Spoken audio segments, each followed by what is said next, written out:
नमस्कार मु दीपक सेनापति। आज शुणा गोटे प्राचीन कहानी ठक बाबाजी जम पोछे पांजी। परिवेषण परशुराम बेहेरा।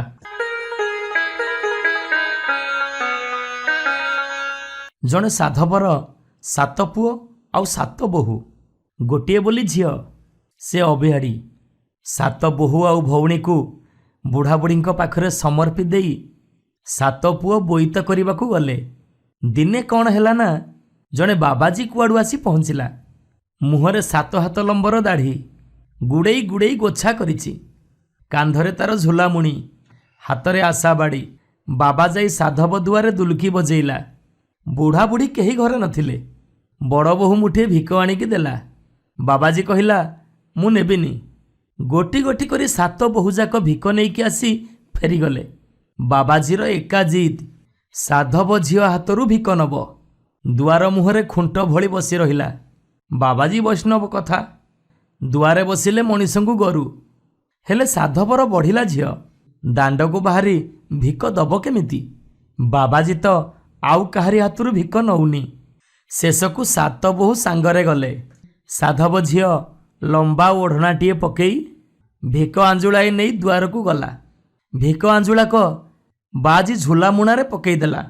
आचंबित कथा सात बोहू काठ ही चाहिंचंती। कौन से मंत्र करी धूली टिके पकईदवा मात्रे साधव झील गोटे कला बिराड़ी हो गला। आरे पुसी बोली जेमिति बाबाजी डाकिची से बिलेईटे ता झोला मुणी रे पशिगला। काहार पाटी फिटलानी। केही भी बाबाजी को अटकई पारलेनी। बंकुली बाड़ी ठक ठक करी से गाए गाए चलीगला। बाबाजी जाई कुंभार साही रे पहुँचला। कुंभारुणी बुढ़ी को गोटे घड़ी मागिला। कहिला मते गोटे घड़ी दे ये बिलेई को मु भात रांधि खोईबी। कुंभारुणी ठारू घड़ीटीए नहीं से बाजी गोटे गुड़िया द्वारे पहुँचला। गीत बोली ता ठारू गंडिए मुड़ी उखुड़ा मागी आनिला। आपे खाइला आउ जाहाला बिलेई की देला। से बिलेई छुईलानी। सेठू बाबाजी गहिरे गहिरे केते कोस चलीगला। गोटे पोखरी कूଳରେ बौଳ गछ मूଳରେ डेरा पकेइला।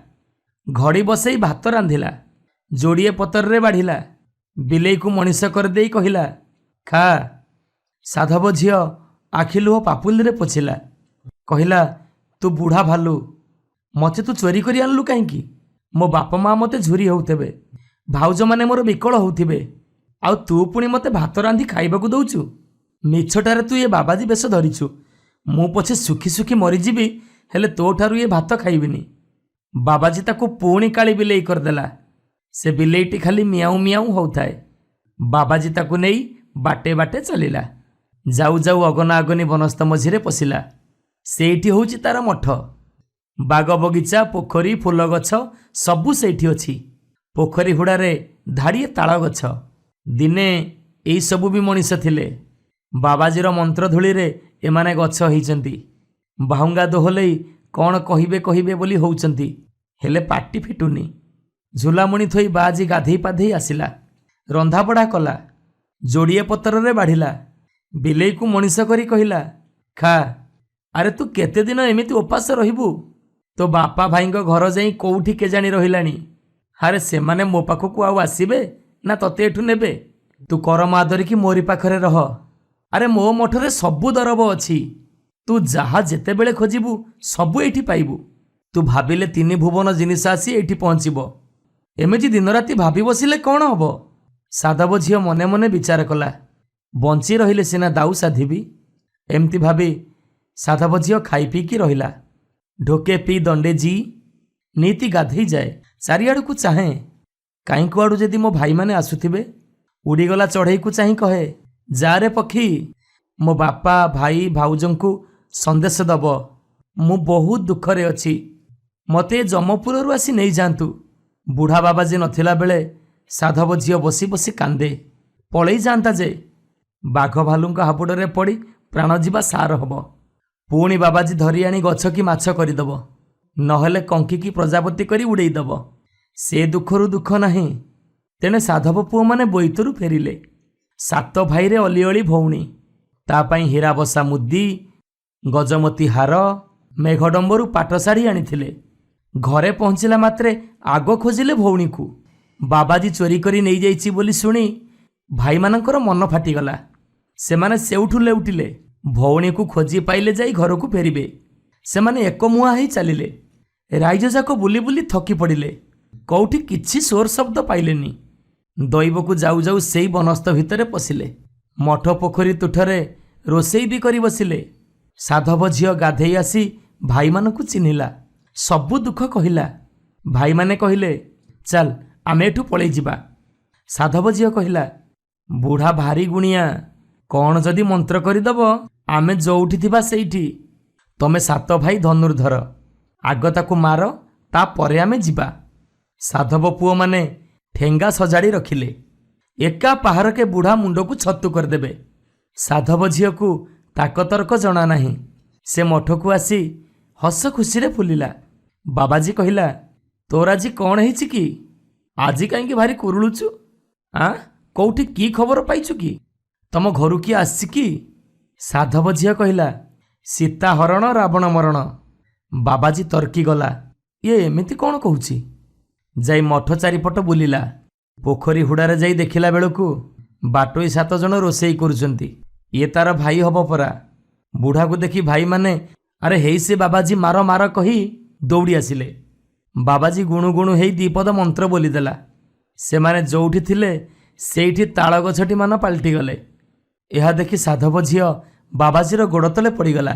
ହେଲେ ବାବାଜୀର ମନ ଟିକେ ବି ତରଳିଲାନି। ଏମିତି କେତେ ଦିନ ଗଲା। ତେଣେ 2 ଭାଉଜଙ୍କର 2ଟି ପୁଅ ଜନ୍ମ ହେଲେ, ବଡ଼ ହେଲେ। ଦିନେ ସେମାନେ ମାଆମାନଙ୍କୁ ପଚାରିଲେ, ଆମ ବାପା ସବୁ କୁଆଡ଼େ ଗଲେ? ମାଆମାନେ ସବୁ କଥା କହିଲେ। ପିଲାମାନେ ଜିଦ୍ ଧରି ବସିଲେ, ଆମ ବାପାଙ୍କୁ ଆମେ ଫେରେଇକି ଆଣିବୁ, ନହେଲେ ପ୍ରାଣ ହରେଇଦେବୁ। ମାଆମାନେ ଯେତେ ବୁଝେଇଲେ ପିଲା ବୁଝିଲେନି। ଏକା ଜିଗର, ଆମେ ବାପାଙ୍କୁ ଆଣିବାକୁ ଯିବୁ। ମାଆମାନେ ଆଉ କ'ଣ କରିବେ? ମୁଣ୍ଡ କୋଡ଼ି ରହିଲେ। ଘରେ ପିଣ୍ଡ ଦେବାକୁ ଏଇ 2 ଖଣ୍ଡ ଥିଲେ। ବିଧାତା ସେତକ ବି ଛଡ଼େଇ ନେଲା।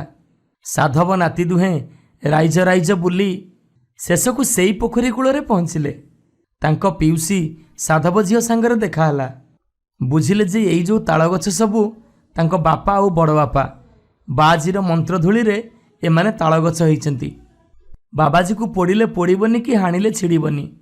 ପାଣିରେ ଯେତେ ବୁଡ଼େଇଲେ ବି ତାର କିଛି ହବନି। ତାର ଜୀବନ ନାଟି କୋଉଠି ଅଛି କିଏ ଜାଣିଛି? ସାଧବ ନାତି ଦୁହେଁ ପିଇସିକୁ କହିଲେ, ତମେ କୌଶଳ କରି ସେଇତକ ବୁଝ। ବାବାଜୀ ନ ମରିବା ପର୍ଯ୍ୟନ୍ତ ଆମର ରକ୍ଷା ନାହିଁ। ନାତିମାନେ ଯାଇ ପାଖ ଗାଁରେ ରହିଲେ। ଏଣେ ସାଧବ ଝିଅ ବାବାଜୀ ବୁଢ଼ାକୁ ଭାରି ହେପାଜତ କଲା। ବାବାଜୀ ତା ସେବାରେ ଭାରି ଖୁସି ହେଇଗଲା। ଦିନେ ଗୋଡ଼ ଘଷି ଦଉ ଦଉ ସାଧବ ଝିଅ କହିଲା, ମୋର ବାପା ଭାଇ ସମସ୍ତେ ମଲେ। ତମେ ତ ମୋତେ ପିଲାଦିନରୁ ଆଣି ପାଳିଲ। ଜାଣିକି ତମେ ମୋର ବାପା ମା। ତମ ଅନ୍ତେ ମୋ ଦଶା କ'ଣ ହବ? ବାବାଜୀ ସାଧବ ଝିଅ କଥାରେ ଭୁଲିଗଲା। କହିଲା, ଆଲୋ ଝିଅ, ମୋତେ ପୁଣି ମାରିବ କିଏ? ମୋ ଜୀବନ କ'ଣ ମୋ ଦେହରେ ଅଛି?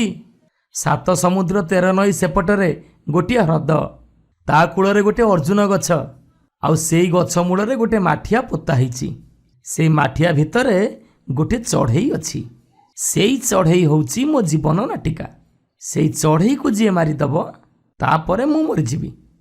ଆଲୋ ଏତେ ସବୁ କାମ କରିବ କିଏ? ନା ମୁଁ ମରିବି? ହଉ ଶୁଣୁ ଶୁଣୁ, କହୁ କହୁ ତତେ ମୁଁ ଏକଥା କହିଦେଲି। ଏ କଥା ଖବରଦାର ତୁ କାହାକୁ କହିବୁନି। ସାଧବ ଝିଅ ଜିଭ କାମୁଡ଼ି ପକେଇଲା, ଲୁହ ଗଡ଼େଇଲା। କହିଲା, ବାପା ତମେ ମୋତେ ଅବିଶ୍ୱାସୀ କରୁଛ। ତାପରେ ବାବାଜୀ ଚୁପ୍ ହେଇ ଶୋଇପଡ଼ିଲା। ପରଦିନ ବାଆଜୀ ବୁଲିବାକୁ ବାହାରିଗଲା କ୍ଷଣି ସବୁ କଥା ଆସି ପୁତୁରାମାନଙ୍କୁ କହିଲା। ପୁତୁରାମାନେ 7 ସମୁଦ୍ର 13 ନଈ ପାରି ହେଇଗଲେ। ଅର୍ଜୁନ ଗଛ ମୂଳରୁ ମାଠିଆଟିକୁ ଖୋଳି ଆଣିଲେ। ଆସି ବାଆଜୀ ମଠରେ ପହଞ୍ଚିଲେ। ମାଠିଆଟିକୁ ଦେଖି ବାବାଜୀର ହଲକ ଶୁଖିଗଲା। ସେ କେତେ ନେହୁରା ହେଲା। ପିଲାମାନେ କହିଲେ, ଆଗ ଆମ ବାପା ଦାଦାଙ୍କୁ ସବୁ ବଞ୍ଚା, ଆମେ ତତେ ଏ ମାଠିଆଟିକୁ ଦେଇଦେବୁ। ବାବାଜୀ ମନ୍ତ୍ର ବୋଲି ସମସ୍ତଙ୍କୁ ବଞ୍ଚେଇ ଦେଲା। କେତେ ତାଳଗଛ ସବୁ ମଣିଷ ପାଲଟିଗଲେ। ଆପଣା ଆପଣା ଭାଇ ବନ୍ଧୁଙ୍କୁ ଚିହ୍ନିଲେ। ତାପରେ ସାଧବ ନାତିମାନେ କ'ଣ କଲେ ନା, ମାଠିଆ ଭିତରୁ ସେ ଚଢ଼େଇଟିକୁ ଧରି ଆଣି ତା ବେକକୁ ମୋଡ଼ିଦେଲେ। ଚଢ଼େଇଟି ମରିଯିବାରୁ ବୁଢ଼ା ବାଆଜୀ ସେଇଠି 4 କାତ ଲମ୍ବେଇ ମରିପଡ଼ିଲା। ବାବାଜୀ ମରିଯିବା ପରେ ସମସ୍ତେ ବହୁତ ଖୁସିରେ ନିଜ ନିଜ ଘରକୁ ଫେରିଲେ। ନମସ୍କାର, ମୁଁ ଦୀପକ ସେନାପତି। ଆଜି ଶୁଣିବା ଗୋଟେ ପ୍ରାଚୀନ କାହାଣୀ, ଟିପା ଅସୁର କଥା। ପରିବେଷଣ ପରଶୁରାମ ବେହେରା।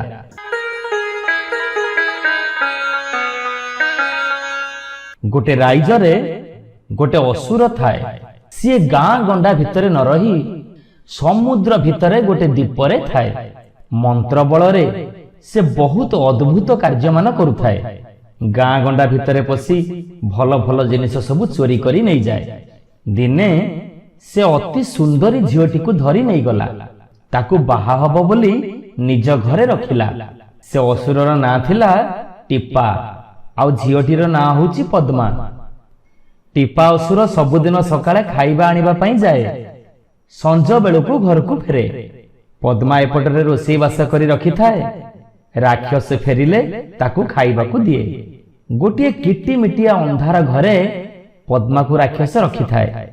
जम्मा ताकू कुआडे छाड़ेनी आउ हुकुम करी थाए, मु आसीबा पर्यंत ये कोठरी छाड़ी तू कुआडे जीवनी। आउ जदि मो कथा न मानी तू कुआडे जाऊ ताहले मु तते जीवन रु मार देबी। भयरे पद्मा से घर भितरे पड़ी रही थाए। हेले पद्मा भारी चालाक झियो। टीपा असुर कौन करुची कौन न करुची सबुर खबर से रखी थाए। से राइजरे एक साधव घर थाए। साधवर मझिया पुओ ना होची राजू। साधव घरे तो बोईत बणिज थाए। समुद्र भितरे 50 कि 100 जहाज जीवा आसीबा करुथांती। लंका को भी जहाज जीवा आसीबा करुथाए। दिने राजू गोटे बड़ जहाज रे बसी लंका को जाउथाए। एतिकी बेले भारी झड़ी बरसा हैला। बतास भी बहिला। जहाजटी सेठी बुड़ी गला। जेते नाउरी थिले समस्ते पानी रे बुड़ी मले। केवल राजू पहरी पहरी असुर थिबा दीपरे लागिला। राजू दीपरे पहुंची देखिला सेठी जम्मा घर द्वार नहीं। मणिषटीए भी कोठी देखा जाउनांती। इयाडे ताको भारी भोक। बेल आसी बुड़ीबाकू बसिलानी। एतिकी बेले टीपा असुर ता घर को फेरुथाए। ताको मणिष गंध हैला। भाबिला एठिकी निश्चय कोठु गोटे मणिष आसीची। गंध जो आड़ू आसुथिला से सेई आड़ू को जाऊ जाऊ बाटरे राजू को भेटिला। राजू राक्षस को देखि आश्चर्य हो गला। आखि आगरे राक्षस को देखि राजू पूरा छानिया हो गला। सी भाबिला एइथर मो जीवन निश्चय जीव आउ रक्षा नहीं। समुद्र रे बुड़ी न मरी बंचिली जे राक्षस हाथ रे मल्ली। एतिकी बेले राक्षस कहिला, किरे तू तो मनीषटा ए दीप को कहीं आसु। राजू टिके बुद्धि खटई कहिला, आम देश रे किछि खाइबा को मिलुनी। मु चाकरी खोजिबा पई आसी। तमरी पाखरे चाकरी खंडे करिबी। चाकरी करिबा कथा सुनी टीपा असुर भारी खुशी हे गला। कहिला, हौ हौ हौ ताहले तुम सांगरे आ। राजू को सांगरे नहीं टीपा असुर घर को गला। घरे पहुंची राजू को खाइबा को देला। रहिबा को भी घर देला। आउ कहिला, खबरदार ए घर छड़ा तू आउ कोठी की जीवनी। आउ जदि कोठी की जाऊ मु तो जीवन नहीं जीवी। पद्मा को केही जेमिति न देखू ए इच्छाटा राक्षसर थाए। सेइथि पई राजू केमिति तागिद करी कहिला। राजू खाई पी की राति रे सोइला। टीपा असुर भाबिला, एबे काई की टोकाटा को मारिबी। न खाई न पी सुखी की काठ परी हेइची। एठी रही टिके खाई पी मोटा हे गले ता दिहरे मांस लागी गले मांस बेसी हबो आउ खाइबा को भी मीठा लागिबो। आउ किछि दिन जाऊ। से दिन राति पाई सकाळ हैला। राजू को डाकी टीपा असुर कहिला, मु बुलिबा को जाउची। मो घोड़ा शालटा को तू सफा करिथिबु। एतिकी हैला तोर काम। राजू कहिला, हौ ठीक अछि। तापर टीपा असुर बुलिबा को गला। राति रे तो राजू आसी असुर घरे पहुंचीची। ई घर कोठी कोन अछि से किछि देखिनी। घोड़ाशाल भी से केमिति देखिबो। एणु से गोटी गोटी घर सब देखुथाए। घोड़ाशाल खोजुथाए। असुरर तो बहुत बखरा घर। गोटे बखरा भितरे गोटे लुहा कढ़ई थुआ होइथाए। सेथिरे पानी टकमक होई फुटुथाए। चुल्ली नहीं कि निया भी नहीं। राजू एई घटना देखि पूरा अबाक हो गला। कड़ई चारिपटे बुली तळकू उपरकू चाहि सबु तनखी गला। तेबे भी चुल्ली की निया से कोउठी पाइलानी। राजूर मुंडरू बालटीए उड़ी कड़ई भितरे पड़ीगला। संगे संगे से बालटी सुना तार खंडे ही गला। ए कथा देखि राजू आश्चर्य हो गला। तापरे देखिला से गंभीरा भितरे आउ दीटा पानी कड़ई भी फुटुची। सेथिरे भी से दीटा बाल उपाड़ी फपाड़ी देला। ଗୋଟିକରେ ରୂପା ଆଉ ଗୋଟିକରେ ତମ୍ବା ହେଇଗଲା। ଆଉ ଗୋଟିଏ ଗମ୍ଭୀରା ଦୁଆର ଦିଆ ହେଇଛି। କବାଟରେ ଗୋଟେ ଛୋଟ କଣା ଥାଏ। ସେଇ କଣା ବାଟେ ଅନେଇ ରାଜୁ ଦେଖିଲା ସେଇ ଘରେ ସୁନ୍ଦରୀ ଝିଅଟିଏ ବସିଛି।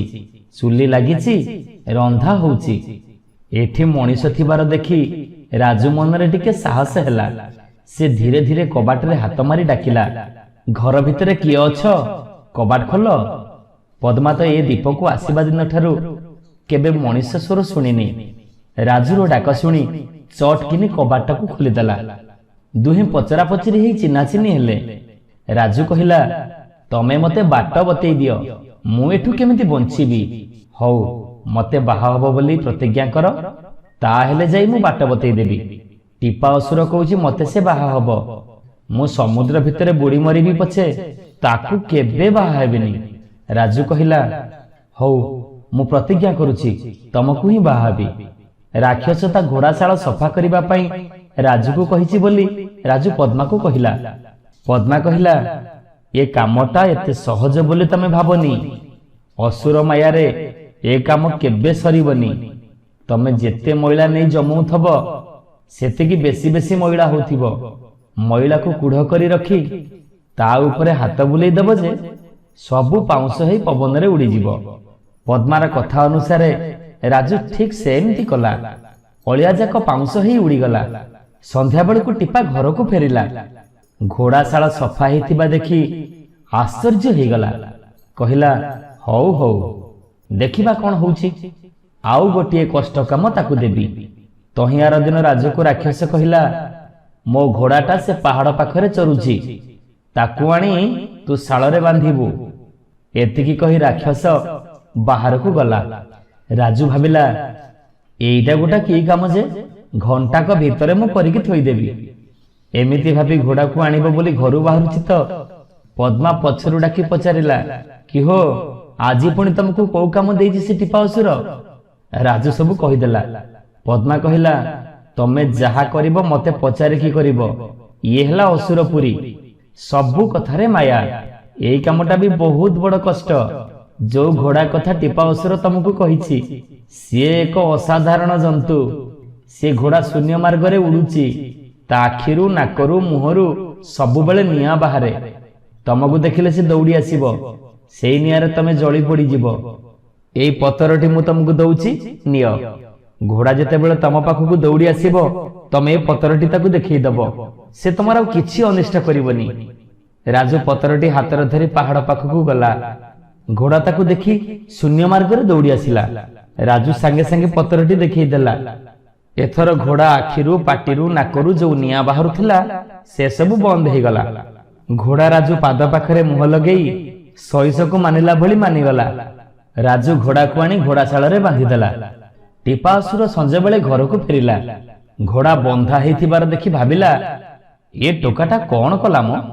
ପଦ୍ମାକୁ କଣ ଇଏ ଦେଖିଦେଇଛି ନା କଣ? ପଦ୍ମା ଛଡା ତ ଆ ଭେଦ ଆଉ କେହି ଜାଣିନାହାନ୍ତି। ଏଇଥିରେ ତ କେତେ ଲୋକ ମରିଛନ୍ତି। ଏ ଟୋକାଟା କେମିତି ପାର ହେଇଗଲା? ତହିଁଆର ଦିନ ରାଜୁକୁ ଡାକି ଟିପା କହିଲା, ଆରେ ରାଜୁ, ତୋ କାମରେ ମୁଁ ଭାରି ଖୁସି। ତତେ ଆଜି ମୁଁ ଛୋଟିଆ କାମଟିଏ ଦେବି। ଘରେ ଆମର କୋଇଲା ନାହିଁ। ସେଇ ଆଡକୁ ଯୋଉ ପାହାଡଟା ଦିଶୁଛି ସେଇଠି ଗୋଟେ ବୁଢା ଅଛି। ତାକୁ ମାଗିବୁ କୋଇଲା ଦେ, ସେ ଦବ ଆଉ ତୁ ନେଇ ଆସିବୁ। ଏଇ କାମଟା ରାଜୁକୁ ଦେଇ ଟିପା ଅସୁର ବାହାରକୁ ଗଲା। ରାଜୁ ପଦ୍ମାକୁ ଏଇ କଥା କହିଲା। ପଦ୍ମା କହିଲା, କିଛି ଚିନ୍ତା କରନି। ଟିପା ଯୋଉ ବୁଢା କଥା ତମକୁ କହିଲା ସିଏ ଗୋଟେ ବଡ ଅସୁର। ସିଏ ଯେତେବେଳେ ତମକୁ ପଚାରିବ କେତେ କୋଇଲା ନବୁ, ତମେ କହିବ ମୁଁ ଯେତିକି ନେଇପାରିବି ମତେ ସେତିକି ଦିଅ। ରାଜୁ କୋଇଲା ଆଣିବାକୁ ଗଲା। ପାହାଡ ଭିତରେ ଏକ ଖୋଲ ଥାଏ। ତା ମୁହଁ ପାଖକୁ ଯାଇ ରାଜୁ ଠକ ଠକ ଶବ୍ଦ କଲା। ବୁଢା ସେ ଖୋଲ ଭିତରୁ ବାହାରି ପଚାରିଲା, ଆରେ ପୁଅ, କେତେ କୋଇଲା ନବୁ? ରାଜୁ କହିଲା, ମୁଁ ଯେତିକି ବୋହି ନେଇ ପାରିବି ସେତିକି ନେବି। ଏତିକି ଯଦି ସେ କହିନଥାନ୍ତା ବୁଢା ଗାଡି ଗାଡି କୋଇଲା ଆଣି ତା ମୁଣ୍ଡରେ ଲଦି ଦେଇଥାନ୍ତା। ନାହିଁ କଲେ ବି ସେ ଛାଡି ନଥାନ୍ତା। କୋଇଲା ତଳେ ପୋତି ହେଇ ରାଜୁ ମରି ଯାଇଥାନ୍ତା। ରାଜୁ କଥା ଶୁଣି ବୁଢା ଛୋଟ ବୋଝଟିଏ ଦେଲା। ରାଜୁ କୋଇଲା ନେଇ ଘରକୁ ଆସିଲା। ସଞ୍ଜ ବେଳେ ରାକ୍ଷସ ଫେରି ଆସିଲା। ରାଜୁ କୋଇଲା ଆଣିଥିବାର ଦେଖି ମନେ ମନେ ସେ ଭାରି ରାଗିଗଲା। ଭାବିଲା ନିଶ୍ଚୟ ଏ ଟୋକାଟା ପଦ୍ମାକୁ ଦେଖିଛି। ପଦ୍ମା ବୁଦ୍ଧିରେ ରାଜୁ ଏମିତି ସବୁ କାମ କରୁଛି, ୟାକୁ ଆଉ ଡେରି ନ କରି ମୁଁ ଆଜି ମାରିଦେବି। ରାଜୁକୁ ସାଙ୍ଗେ ସାଙ୍ଗେ ଡାକି ବହୁତ ଗାଳି ଦେଲା, ଆଉ ରାତିରେ ଖାଇ ପିଇ ଶୋଇଲା। ପଦ୍ମା ରାଜୁକୁ ଡାକି କହିଲା, ଆଉ ରକ୍ଷା ନାହିଁ, ତମକୁ କାଲି ସକାଳେ ଅସୁର ନିଶ୍ଚୟ ମାରିଦବ। ଏବେ ସିଏ ତ ଶୋଇଛି, ଚାଲ ଆମେ ଦି ଜଣ କୁଆଡେ ପଳେଇବା। ଲୁଣ ପୁଡ଼ିଆଟିଏ କାନିରେ ବାନ୍ଧି ପଦ୍ମା ରାଜୁକୁ ସାଙ୍ଗରେ ଧରି ବାହାରି ଗଲା। ଦି ଜଣ ଯାକ ସମୁଦ୍ର କୂଳରେ ପହଞ୍ଚିଲେ। ଡଙ୍ଗାଟିଏ କୂଳରେ ଲାଗିଥାଏ। ଦୁହେଁ ସେ ଡଙ୍ଗାରେ ବସି ସମୁଦ୍ର ଭିତରକୁ ଚାଲିଗଲେ। ଇଆଡେ ଟିପା ଅସୁରର ନିଦ ଭାଙ୍ଗିଗଲା। ପଦ୍ମା ପଦ୍ମା ବୋଲି ଡାକ ପକେଇଲା, ରାଜୁ ରାଜୁ ବୋଲି ବି କେତେ ଡାକିଲା, ଆଉ ସେମାନେ ଅଛନ୍ତି ଯେ ଶୁଣିବେ। ରାକ୍ଷସ କହିଲା, ଆରେ ଏ ଦି ଜଣ ଖସି ଚାଲିଗଲେ। ସେଜରୁ ଉଠି ସେ ସମୁଦ୍ର କୂଳକୁ ଦୌଡ଼ିଲା। ଡଙ୍ଗାରେ ଦି ଜଣ ଯାକ ଭାସି ଯାଉଥିବାର ଦେଖି ସେ କଣ ଗୋଟେ ମନ୍ତ୍ର କହିଦେଲା ଯେ ସମୁଦ୍ର ପାଣି ସବୁ ଶୁଖିଗଲା। ପଦ୍ମା କଣ କଲା ନା ଲୁଣ ପୁଡ଼ିଆରୁ ମୁଠାଏ ଲୁଣ ଧରି ମନ୍ତ୍ର ପଢି ରାକ୍ଷସ ଆଡକୁ ଫୋପାଡ଼ି ଦେଲା। ରାକ୍ଷସ ଆସୁଥିବା ବାଟରେ ସାଙ୍ଗେ ସାଙ୍ଗେ ଗୋଟେ ଲୁଣ ପାହାଡ ହେଇଗଲା। ଅସୁର ମାନେ ତ ଲୁଣକୁ ଦେଖିଲେ ଡରନ୍ତି। ଅସୁର ଆଉ ଜମା ଆଗକୁ ଯାଇପାରିଲାନି। ରାଗରେ ପାଟି କରି କରି ଘରକୁ ଫେରିଲା। ପଦ୍ମା ଆଉ ରାଜୁ ଦି ଜଣ ଯାକ ଯାଇ ନିଜ ଦେଶରେ ପହଞ୍ଚିଲେ। ସେଠାରେ ଦି ଜଣ ଯାକ ବାହା ହେଇ ଆନନ୍ଦରେ ଘର ଦୁଆର କରି ରହିଲେ।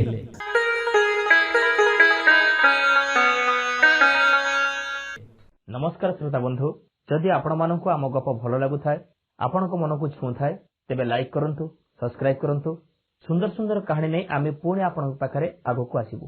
ଆପଣ ସବସ୍କ୍ରାଇବ୍ କରିବା ପରେ ବେଲ୍ ଆଇକନକୁ ଦବାଇବା ପାଇଁ କେବେ ବି ଭୁଲିବେନି। ଜୟ ଜଗନ୍ନାଥ।